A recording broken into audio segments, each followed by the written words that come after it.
আসসালামু আলাইকুম। অষ্টম শ্রেণীর বিজ্ঞান ক্লাস নিয়ে আমরা স্কুল ম্যাথমেটিক্সে আরেকটি এপিসোড নিয়ে চলে আসলাম তোমাদের মাঝে। আমি ইমরান সাকিব আজ তোমাদের লেকচার 2 নিয়ে আলোচনা করব, অধ্যায় 3-এর। ঠিক আছে, তো যারা বিজ্ঞানকে ভালোবাসো তারা স্কুল ম্যাথমেটিক্সের সাথে সবসময় থাকবে, এমনটাই আমার দাবি। অষ্টম শ্রেণী যারা যেখান থেকে ভিডিওটা দেখছো তারা অবশ্যই স্কুল ম্যাথমেটিক্সকে তোমরা ইউটিউবে সাবস্ক্রাইব করে ফেলো এবং ফেসবুকে ফলো দিয়ে রাখো। এতে করে তোমরা প্রতিনিয়ত অষ্টম শ্রেণী আপডেটেড ভিডিওগুলো তোমরা দেখতে পাবে।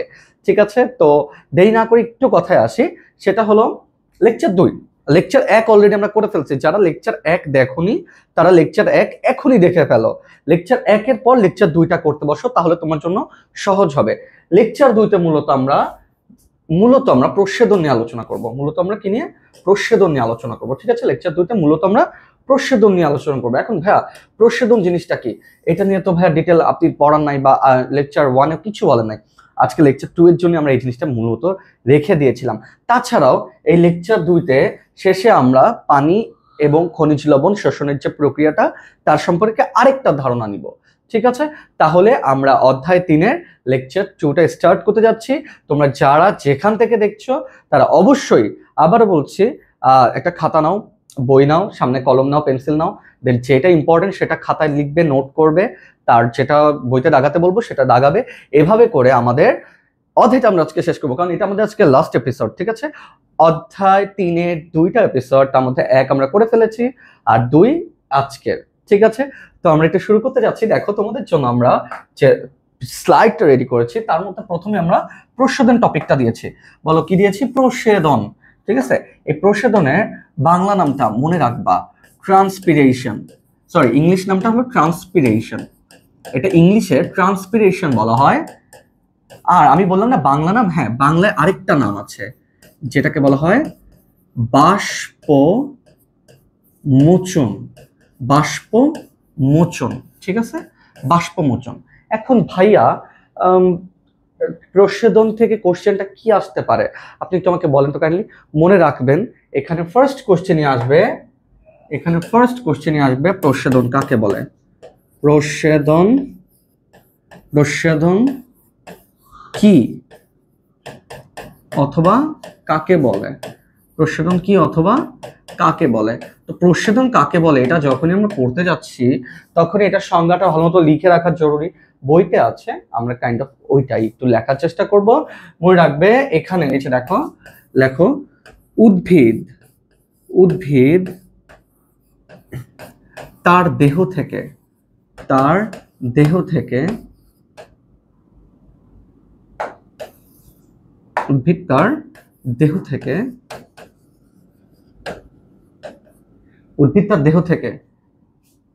পাতার মাধ্যমে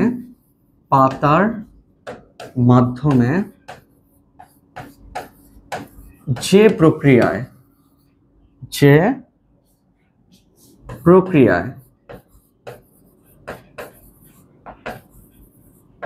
অতিরিক্ত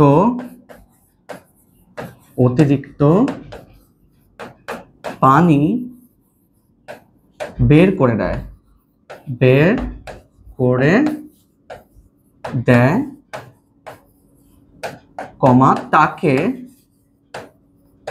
তাকে এই সেই প্রচ্ছেদন বলে। ঠিক আছে, তাকে প্রচ্ছেদন বলে। তাহলে আমরা প্রচ্ছেদনের সংজ্ঞাটা পেয়ে গেলাম। প্রচ্ছেদন কি? তোমাকে দেখো, তুমি যদি একটু হাই গ্রেডের চিন্তা ভাবনা করো, তোমাকে দিয়ে রাখবে প্রচ্ছেদন কি, অথবা বাষ্পমোচন কি, অথবা ট্রান্সপিরেশন কি। ক নাম্বারে এটা দেওয়াই থাকতে পারে। তো তখন তোমাকে উত্তরে দিতে হবে যে উদ্ভিদ তার দেহ থেকে পাতার মাধ্যমে ওয়ার্ডটা ইউজ করতে হবে, কারণ তোমার বইতে পাতার মাধ্যমে ওয়ার্ডটা আছে। ঠিক আছে, পাতার মাধ্যমে যে প্রক্রিয়ায় অতিরিক্ত পানি বের করে দেয়, বা উদ্ভিদ তার দেহ থেকে অতিরিক্ত পানি যে প্রক্রিয়া পাতার মাধ্যমে বের করে দেয়, যেটাই বলো, একটু উলটপালট করো, নো প্রবলেম, তাকে কি বলা হয়? প্রচ্ছেদন বলা হয়, বাষ্পমোচন বলা হয়, বা ট্রান্সপিরেশন বলা হয়। ঠিক আছে, এই সংজ্ঞাটা মাথায় রাখতে হবে আমাদের, এখন যদি আমি একটু বলি ভাইয়া, প্রচ্ছেদনের প্রকারভেদ আমরা একটু লেখার চেষ্টা করি। খাতা লিখে ফেলি আমরা,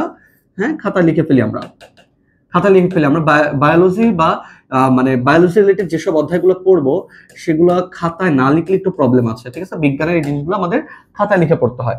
প্রচ্ছেদনের প্রকারভেদ। দেখো, প্রচ্ছেদন কয় প্রকার একটু খেয়াল করো। প্রস্বেদনের প্রকারভেদ মনে রাখবে 1 নাম্বার, ঠিক আছে, পত্ররন্ধ্রীয় প্রস্বেদন। পত্ররন্ধ্রীয় প্রস্বেদন, ঠিক আছে, একটু দেখো, পত্ররন্ধ্রীয় প্রস্বেদন, প্রস্বেদন যেটাকে স্টোম্যাটাল বলা হয়, ঠিক আছে, স্টোম্যাটাল, স্টোম্যাটাল ট্রান্সপিরেশন, ট্রান্সপিরেশন। তারপরে দেখো 2 নাম্বার আমরা লিখবো কিউটিকুলার প্রস্বেদন, কিউটিকুলার, কিউটিকুলার প্রস্বেদন, কিউটিকুলার প্রস্বেদন, ঠিক আছে, এখানে আমরা লিখবো cuticular, cuticular transpiration, cuticular transpiration. Okay, তারপরে 3 নাম্বার আমরা লিখবো, 3 নম্বর কি বলো কিউটিকুলার পরে লেন্টিকুলার। আমাদের বইতে আমরা একটু তাকাবো, বইতে আমরা দেখতে পাবো, দেখো 3টাই প্রকারভেদ আছে। এই 3টা জিনিস কিন্তু আমাদের লিখতে হবে, জানতে হবে। প্রস্বেদন, ঠিক আছে, এটাকে ইংলিশে এভাবে লেখে লেন্টিকুলার ট্রান্সপিরেশন, লেন্টিকুলার ট্রান্সপিরেশন। ওকে, তাহলে আমরা প্রস্বেদনের প্রকারভেদ পড়লাম ভাইয়া। 3 প্রকার প্রকারভেদ আছে, একটা হলো পত্ররন্ধ্রীয় প্রস্বেদন, কিউটিকুলার প্রস্বেদন, লেন্টিকুলার প্রস্বেদন। এই 3টা প্রকারভেদের মধ্যে আমি কোনটা পড়বো, কোনটা ডিটেল জানবো, এই 3টাই ডিটেল জানতে হবে। আমি তোমাদের ডিটেলটা একটু বলে দিচ্ছি, কোনো ডিটেল লিখাই দিব না, বা তোমার বইতে ওভাবে ডিটেল নাই যেটা তুমি একদম ডিটেল করে লিখতেই হবে তা না, যেগুলো 9-10-এ ডিটেল পাবা, কিন্তু এখন একটু বলে দিচ্ছি। হ্যাঁ, পত্ররন্ধ্রীয় প্রস্বেদন, পত্ররন্ধ্র জিনিসটাকে একটু খেয়াল করো। এটা একটা পাতা, আবার বলছি এটা একটা পাতা। হ্যাঁ, এই যে উপর থেকে দেখতেছো একটা পাতা, তো উপর থেকে এইভাবে দেখো, তাই না? বলো, পাতার যে তল থাকে উপর থেকে দেখছো, এই পাতার তলটার উপরের তল মানে উপরের তলে বা নিম্নতল যেখানে বলো, এখানে অসংখ্য ছিদ্র থাকে। বলো কি থাকে? অসংখ্য ছিদ্র থাকে। এতই ক্ষুদ্র ছিদ্র যেটা আমরা দেখতে পাই না খালি চোখে। এটার জন্য আলাদা একটা এক্সামিনেশন আছে, সেটা আমরা পরে দেখবো। কিন্তু কথা হলো ভাইয়া, এই যে দেখো এখানে যে অসংখ্য ছিদ্র আছে, এই ছিদ্রগুলো দিয়েই আমরা জানি কি উদ্ভিদ কি করে, পানি নেয় শিকড়ের সাহায্যে, মূলের সাহায্যে। মূলের সাহায্যে যে পানিটা নেয় সেটা তো পাতাতেই পৌঁছায়। এখন পাতায় ধরো কিছু পানি লাগবে না, সেই পানিটাই তো বের করে দিবে। আমরা প্রসাধনের সংজ্ঞায় কি পড়েছি? প্রসাধনের সংজ্ঞায় কিছুক্ষণ আগে কি পড়েছি? দেহ থেকে পাতার মাধ্যমে যে অতিরিক্ত পানি বের করে দেয়, তার মানে এটা কি অতিরিক্ত পানিটা বের হবে, তার মানে এখান থেকে সে পানিটা বের হবে। এখন এটা কি পাতার ফুটা, রাইট? পাতার ফুটা বা পাতার ছিদ্র বা পাতার রন্ধ্র, রন্ধ্র মানেই হলো ছিদ্র। আর এটা কি বলা হয়? পত্ররন্ধ্র। আর এই পত্ররন্ধ্রের মাধ্যমে যদি পানি বের হয়ে যায় তাহলেই তাকে বলা হয় পত্ররন্ধ্রীয় প্রস্বেদন। ঠিক আছে, ঠান্ডা মাথায় আরেকটা বার বলি, এই যে পাতার উপরে অনেকগুলো ছিদ্র থাকে অসংখ্য, যেগুলোকে বলা হয় পত্ররন্ধ্র। আর পত্ররন্ধ্রের মাধ্যমে যদি অতিরিক্ত পানি বের হয়ে যায় তখন তাকে পত্ররন্ধ্রীয় প্রস্বেদন বলে। এবার কিউটিকুলার প্রস্বেদন কি, এটা এই বয়সে জেনে যাও, তোমাদের জন্য 9-10-এ সহজ হয়ে যাবে। তোমরা এইটাই একটু জেনে যাও, কিউটিকুলার প্রস্বেদন কি। কিউটিকুলার প্রস্বেদন মানে ধরো এই পাতা, হ্যাঁ, পাতার উপরে একটা আবরণ থাকে কিউটিনের। ধরো একটা তোমাকে কিভাবে বুঝাই, ধরো এক্সকিউজ মি, ধরো এটা আমার মোবাইল, এই মোবাইলের উপর আমি একটা পলিথিন পেঁচায় দিছি। এখন তুমি যদি বলো এই মোবাইল থেকে তাপ বের হবে, মোবাইল থেকে কি, মোবাইল গরম হয়ে যায় না গেম খেলতে খেলতে, তো তখন এই তাপটা বের হয়ে যাচ্ছে। ধরো মোবাইল থেকে তাপটা বের হয়ে যাচ্ছে, তাপ বের হওয়ার জন্য আমি উপরে একটা পলিথিন লাগাই দিছি, তাহলে কি পলিথিনের কারণে কি তাপ বের হবে পারফেক্টলি? না। তাহলে যদি তাপকে বের হতে হয় এই পলিথিনকে ছিঁড়ে বের হতে হবে না? বলো। আবারও বলছি, এর উপরে একটা পলিথিনের আবরণ আছে। এখন মোবাইল গরম হয়ে গেছে, গরমটা কি আগেই বের হবে? না, গরমটা ওই যে পলিথিন দিয়ে তারপর বের হবে। ঠিক তেমনি মনে রাখবা, এখানে পাতার উপরে বলতেছি, পাতার উপরে একটা কিউটিনের আবরণ থাকে। পাতার উপরে এরকম করে কিসের আবরণ থাকে? কিউটিন, কিউটিন, কিউটিনের আবরণ থাকে। হ্যাঁ, তখন এই পানিগুলা এই পত্ররন্ধ্রে বের হলে, মানে বের হলেও কোনো লাভ হয় না। এই পত্ররন্ধ্রে বের হলেও এই যে কিউটিনের যে আবরণ, এই আবরণকে ভেদ করে বেরোতে হয়। এই জন্য তখন এটার নাম কিউটিকুলার প্রস্বেদন। আবারও বলছি, এই পাতার উপরে একটা কিউটিনের আবরণ থাকে। এই যে পাতা দেখছো তো, পাতা তো এটা, তাই না? পাতার উপরে একটা কিউটিনের আবরণ থাকে, পুরো পাতার উপরেই কিউটিনের একটা আবরণ থাকে। এখন পত্ররন্ধ্র দিয়ে যতই পানি বের হোক, পানি কি পারফেক্টলি বের হতে পারবে? পারবে না, কারণ উপরে কি আছে? একটা আবরণ আছে। এই আবরণকে ভেদ করে বেরোতে হবে। তো ভেদ করে যখন পানিটা বের হয় তখনই সেটার নাম হচ্ছে কিউটিকুলার প্রস্বেদন। ঠিক আছে, তাহলে কিউটিন অ্যাকচুয়ালি একটা মানে ফসফোলিপিড টাইপের, এগুলো জানবা ভবিষ্যতে। এইটাই হলো কিউটিকুলার। আর লেন্টিকুলার কি তোমাদের খুব সহজ করে বোঝাই। তোমরা অনেক সময় গাছ ধরছো তো, বড় বড় গাছ এভাবে নখ দিয়ে যখন আমরা টান দিই কাণ্ডতে, গাছের বড় বড় গুড়িতে বা কাণ্ডতে আমরা যখন নখ দিয়ে টান দিই, মনে হয় না নখ ভেঙে উঠে যাবে? কারণ কি, এই যে দেখো গাছের সেই কাণ্ডের এখানে এরকম করে এরকম ফাটা থাকে, ফাটা ফাটা ভাব থাকে, তাই না বলো? এটাকে বলা হয় কাণ্ডের লেন্টিস সেল। কি বলা হয়? লেন্টিস সেল। আবারও বলছি যে উদ্ভিদের কাণ্ডের উপরে যে ফাটা ফাটা একদম চিরে যাওয়ার যে অবস্থাটা থাকে, ওই ফাটা ফাটা জায়গাটার নাম হলো লেন্টিস সেল। আর ওই লেন্টিস সেল দিয়ে কিছু পানি বের হয়, অতিরিক্ত পানি বের হয়, এটাকে বলা হয় লেন্টিকুলার প্রসাধন। কি বলা হয়? লেন্টিকুলার প্রসাধন। তাহলে লেন্টিকুলার প্রসাধন তো আমরা পড়ে ফেললাম। তাহলে প্রসাধন কত প্রকার বাবা? প্রসাধন হলো 3 প্রকার ভাইয়া। পত্ররন্ধ্রীয় বা স্টোমাটাল ট্রান্সপিরেশন, তারপর হলো কিউটিকুলার বা কিউটিকুলার বলে ইংলিশে, কিউটিকুলার ট্রান্সপিরেশন, এন্ড তারপর last one is lenticular transpiration. এই 3টা ডিটেইলই আমি তোমাকে বললাম। যদি না বুঝে থাকো, দরকার পড়লে 0.5x এর ভিডিও দেখে 2বার 3বার দেখে তারপর বোঝার চেষ্টা করো। খুব সহজে বুঝাই দিছি। আর এই 3টা সম্পর্কে জ্ঞান থাকলে তুমি প্রসাধন সম্পর্কে যে উত্তরই ঘতে আসুক গতে আসুক অনেক বড় করতে পারবে, অনেক বড় করতে পারবে। আর এই জিনিসটা এই জন্যই আমি তোমাদের এই বয়সে দিয়ে দিলাম। এবার দেখো আমরা এতক্ষণ পর্যন্ত কি পড়েছি? প্রসাধন সম্পর্কে ডিটেইল পড়েছি। প্রসাধন কাকে বলে, প্রসাধনের প্রকারভেদ। এবার আমরা একটু এই জিনিসটার দিকে তাকাবো। What is this? আমি তোমাকে কিছুক্ষণ আগে এখানে একটা পাতা আঁকছি, তাই না? পাতার মধ্যে এই যে অসংখ্য ছিদ্র দিছি না, এই যে ছিদ্র, এই যে ছিদ্র, এই ছিদ্র, একটা ছিদ্রকেই বলা হয় পত্ররন্ধ্র। এই এক একটা ছিদ্রকে এক একটা পত্ররন্ধ্র বলে, ঠিক আছে? এই এক একটা ছিদ্রকে এক একটা পত্ররন্ধ্র বলে। স্যার, এই সে একটা পত্ররন্ধ্র, এই সে একটা পত্ররন্ধ্র। এটা পাতার উপর থেকে দেখা যাচ্ছে, কিন্তু এই যে দেখেন একটা ছিদ্র দেখা যাচ্ছে, দেখছেন? এই যে ছিদ্র আমি হলুদ কালার করে দিলাম, এটা কি বলা হয়? রন্ধ্র। এটাকে কি বলা হয়? রন্ধ্র। এখন ভাইয়া এটা আমি আঁকবো কিভাবে? ভাইয়া আঁকার একটা ওয়ে আমাকে কি বলবেন কাইন্ডলি? ইয়েস, আমি আপনাকে এটা আঁকার ওয়ে বলবো। দেখেন আমি যেভাবে বলবো ঠিক সেভাবে শিখে ফেলেন। দেখেন প্রথমে আপনি এখানে একটা বাংলা পাঁচের মতো করে দিবেন, ঠিক আছে? সুন্দর মতো। দেখো কিডনি শেপ করে দিছি, তাই না? কিডনির মতো, ওই যে শিমের বীজ যেরকম ওরকম আমি আঁকছি, একটা আঁকছি। ঠিক এটার মিরর বা রিভার্স একটা আঁকবা। দেখো এই যে তার পাশে এরকম করে আমি সেম বাংলা পাঁচের মতো আরেকটা আঁকছি। ওকে, ডান।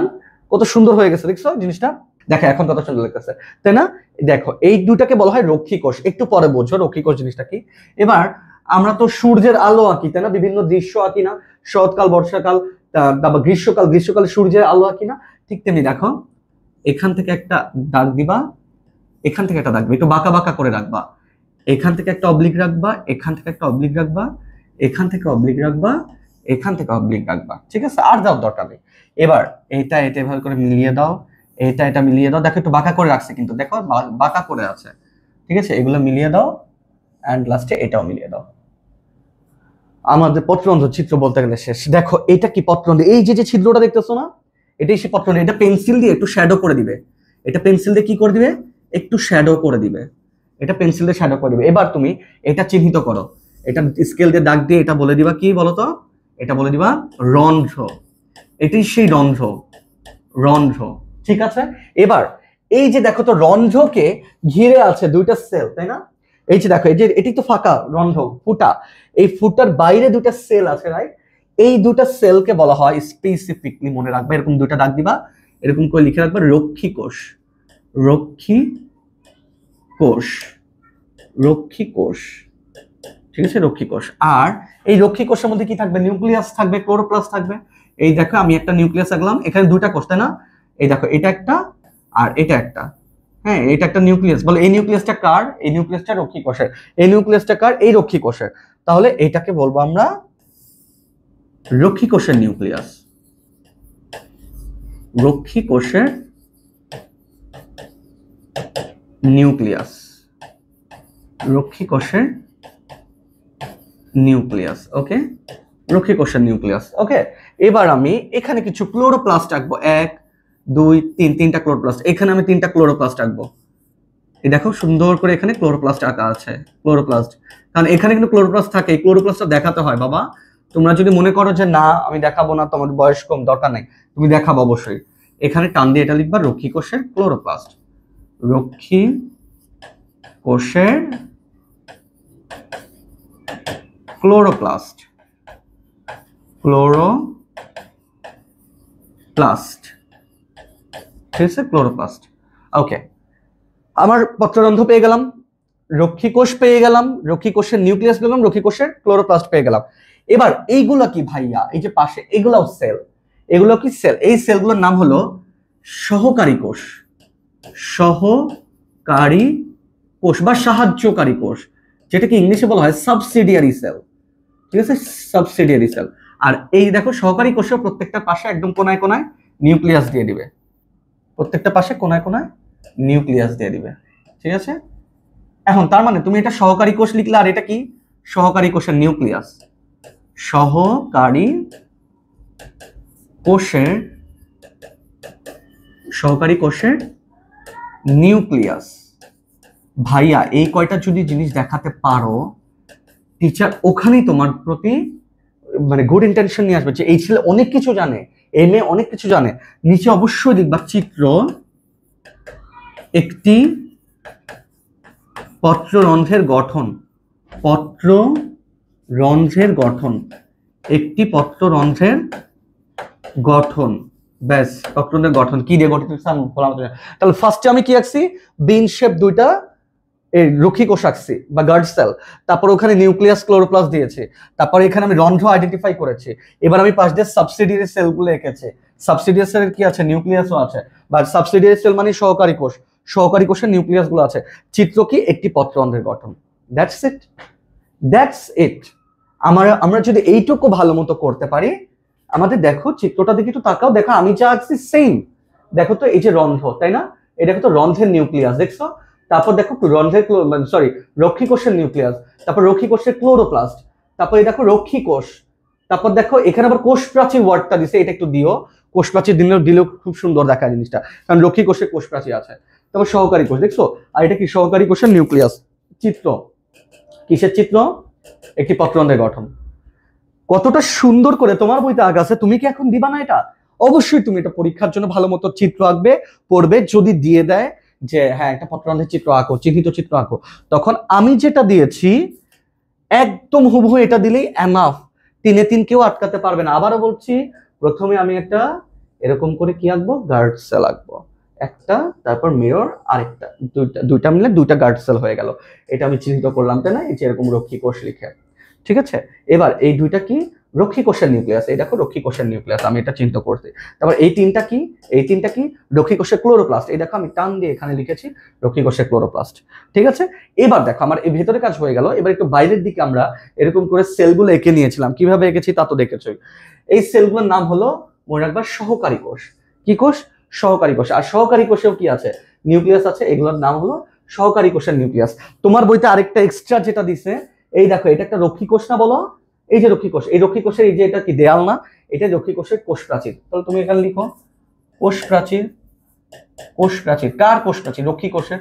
লিখে দাও কোষ প্রাচীর, এখানে রক্ষী কোষের লিখে দিই, রক্ষী কোষের কোষ প্রাচীর, রক্ষী কোষের,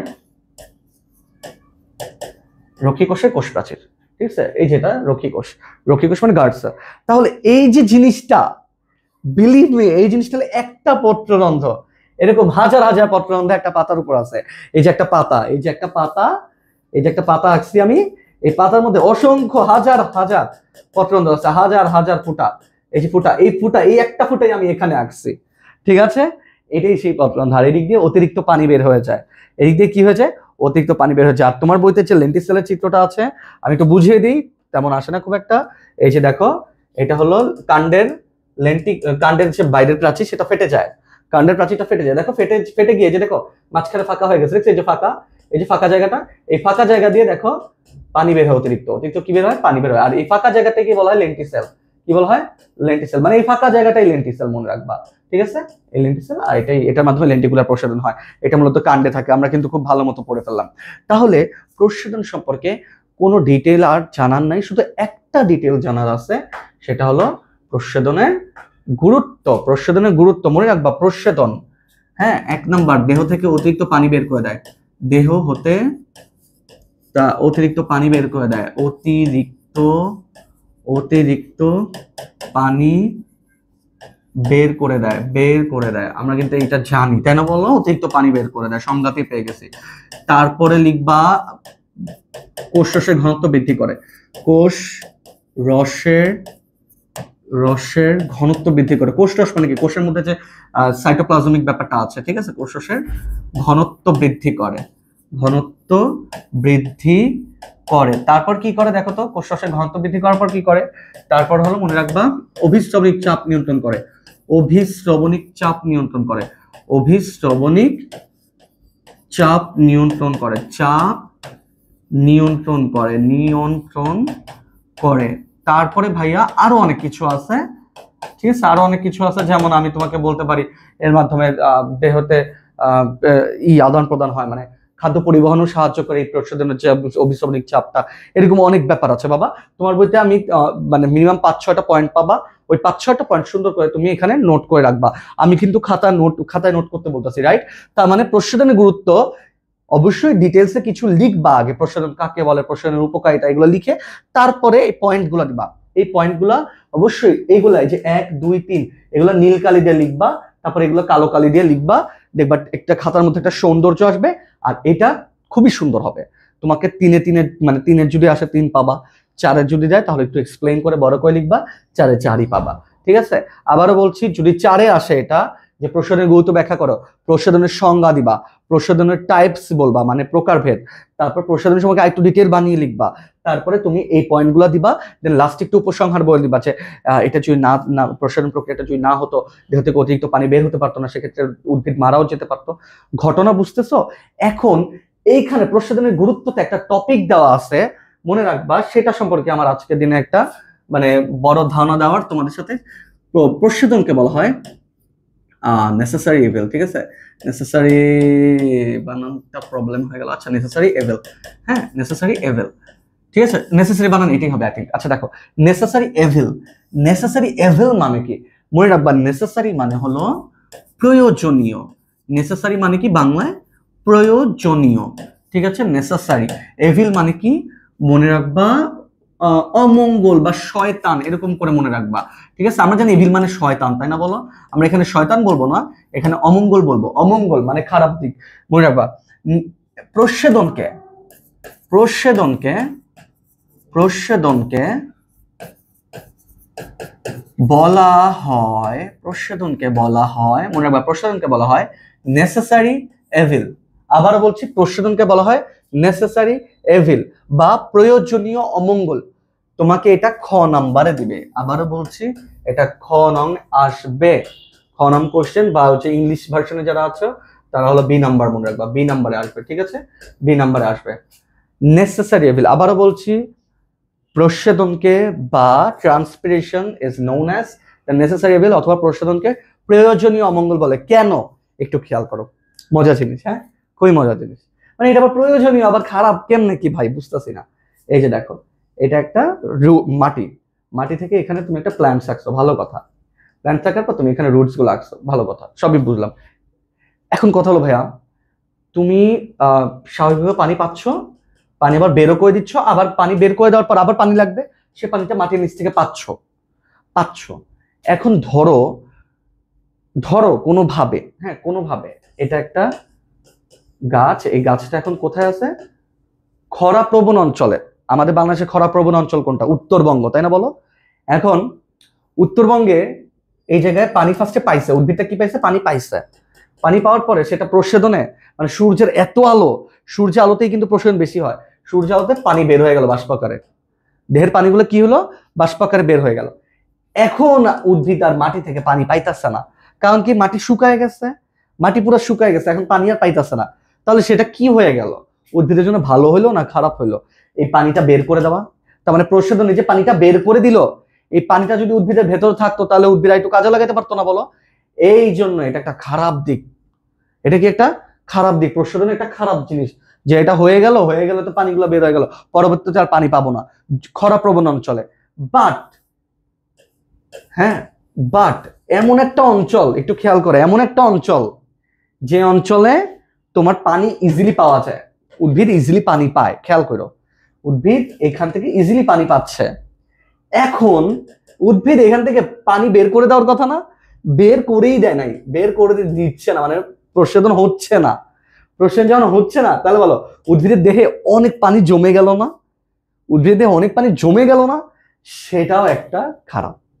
এই জন্য তখন পানিকে বের করে দিতে হবে, এই জন্য এটা প্রয়োজনীয় ভাই। বুঝছো জিনিসটা? আমি আবার বলছি, এটা একটা খরা প্রবণ অঞ্চল যেখানে পানি পাওয়া যায় না। ধরো কোনোভাবে একটু পানি পাইছিল, সে পানিটা আবার প্রশোধন হয়ে বের হয়ে গেল, পরে আর পানি পাইতেছে না, তাহলে এটা কি একটা অমঙ্গল না? প্রশোধন একটা খারাপ জিনিস না তাহলে তার জন্য? কিন্তু এটা এমন একটা এলাকা যেখানে পানি পারফেক্টলি পানি পাওয়া যায়। এখানে পারফেক্টলি, এই যে এখানে পারফেক্টলি পানি পাওয়া যাচ্ছে।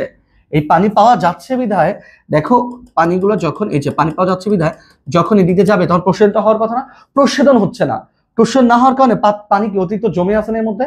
তো পানি যখন জমে গেল তাহলে তো জিনিসটা ভালো হলো না। উদ্ভিদে পানি অতিরিক্ত জমে গেলে তো ফ্ল্যাবি হয়ে যাবে, অনেক ঝামেলা হয়ে যাবে। তখন এই জায়গাটায় পানি বের করে দেওয়া প্রয়োজন, তার মানে তখন এটা প্রয়োজনীয়। এই জন্য প্রশোধনকে বা ট্রান্সপিরেশনকে প্রয়োজনীয় অমঙ্গল দুইটাই বলা হয়, প্রয়োজনীয় অমঙ্গল বা নেসেসারি এভিল বলা হয়। ভাই এটাই খ নাম্বার আসবে প্লিজ। আমি যেটা বলছি তোমাকে জাস্ট কনসেপ্ট বুঝিয়ে দিছি, তুমি এটা ডিটেলটা সুন্দর করে বই থেকে লিখবে। যদি তোমার কোনো সহায়িকার প্রয়োজন হয় সহায়িকা থেকে দেখবে। আর অবশ্যই তোমরা যদি ডিসকাস করতে চাও তোমরা নিজেরা অবশ্যই আমাদের যে কমেন্ট বক্সগুলো আছে নিচে, কমেন্ট বক্সগুলোতে ডিসকাস করতে পারো, হয় ফেসবুক নয়তো ইউটিউবে। Okay, so that's all about the importance of transpiration or প্রশোধনের গুরুত্ব। প্রশোধনের গুরুত্ব সম্পর্কে আমরা জেনে গেলাম। এবার দ্য লাস্ট টপিক টুডেজ, সেটা হলো পানীয় খনিজ লবণের পরিবহন। গত ক্লাস লেকচার 1 যারা খুব ভালো মতো করছো, I am pretty sure about that, তারা এই টপিকটা খুব ভালো মতো অলরেডি বুঝে গেছো। তবুও আমি আরেকবার একটু বোঝাবো, আরেকটু, হ্যাঁ একটু এদিকে তাকাবে, তোমরা একটু এদিকে তাকাবে। দেখো আমি একটা মাটি আঁকলাম, দেখো এখানে কি এঁকেছি? মাটি, হ্যাঁ মাটি। তারপরে আমি এখানে আমি গাছ আঁকলাম, ঠিক আছে? তারপরে এরকম করে গাছটা সম্পন্ন করলাম। এবার এটা কি? গাছের নিচে মূল। এগুলো কি? গাছের নিচে শিকড় বা মূল, তাই তো?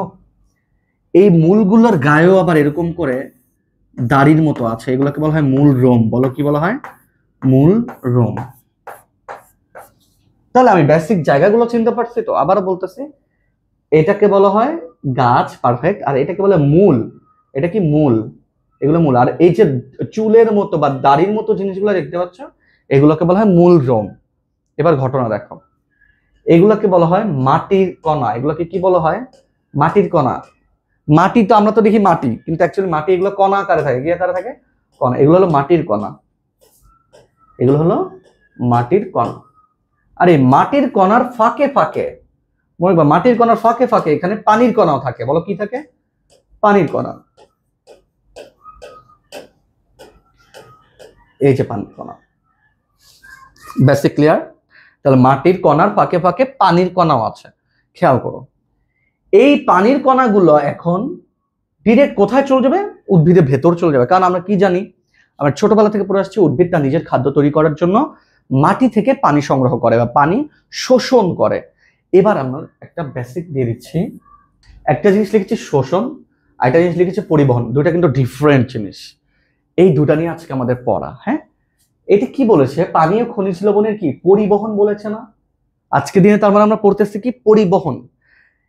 আমরা জানি উদ্ভিদ মাটির ভেতর থেকে, মাটির নিচ থেকে উদ্ভিদ এই যে পানিটা সংগ্রহ করে, সে পানিটা কোথায় চলে যায়?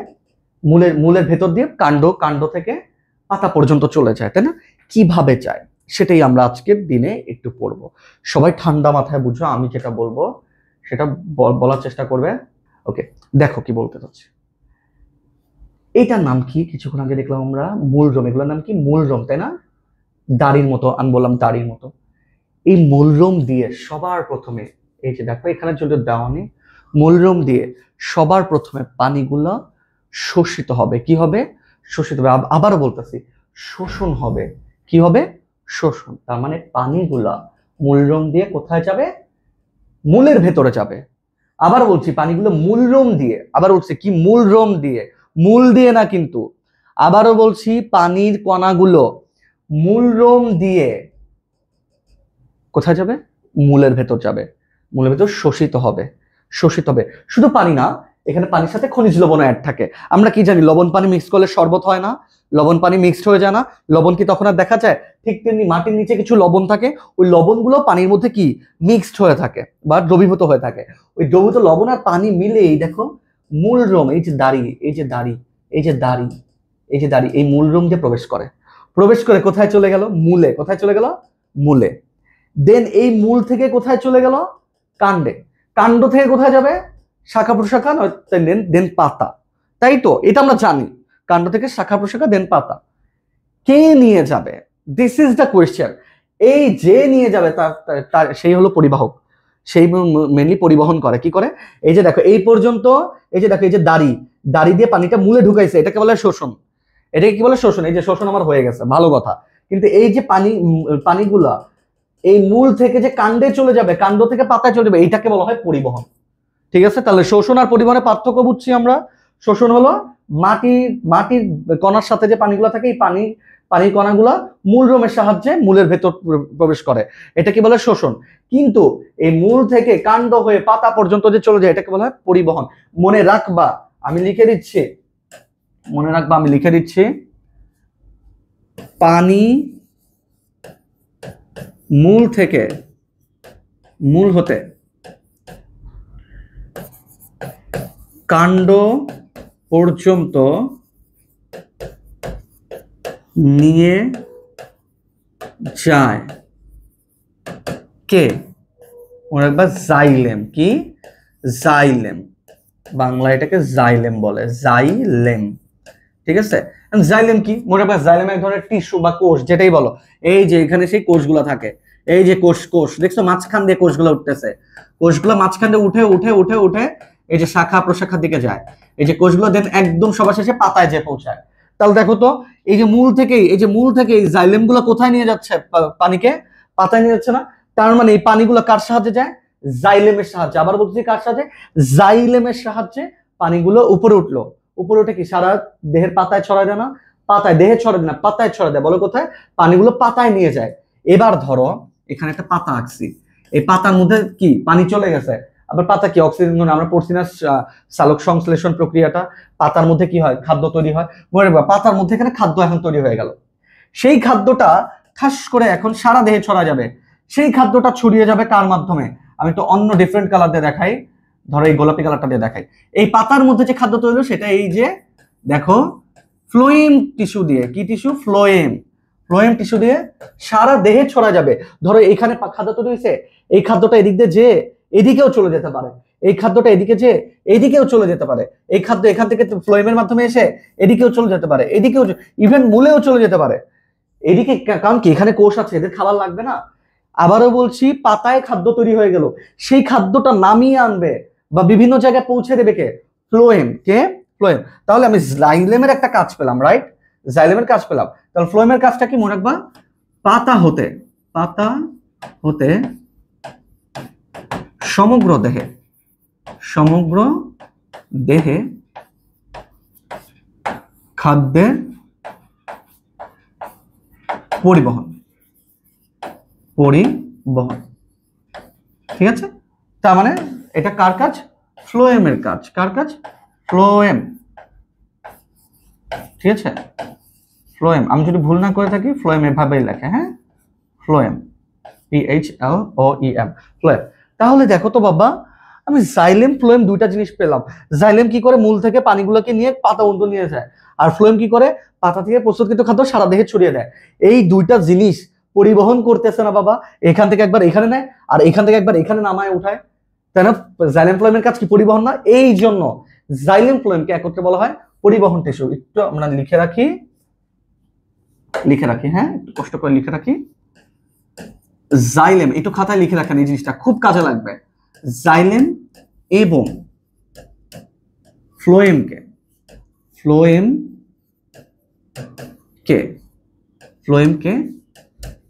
একত্রে বলা হয় ভাস্কুলার বান্ডল।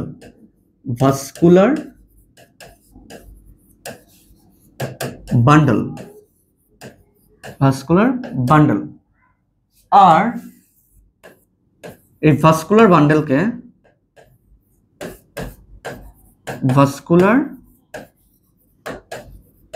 বান্ডলকে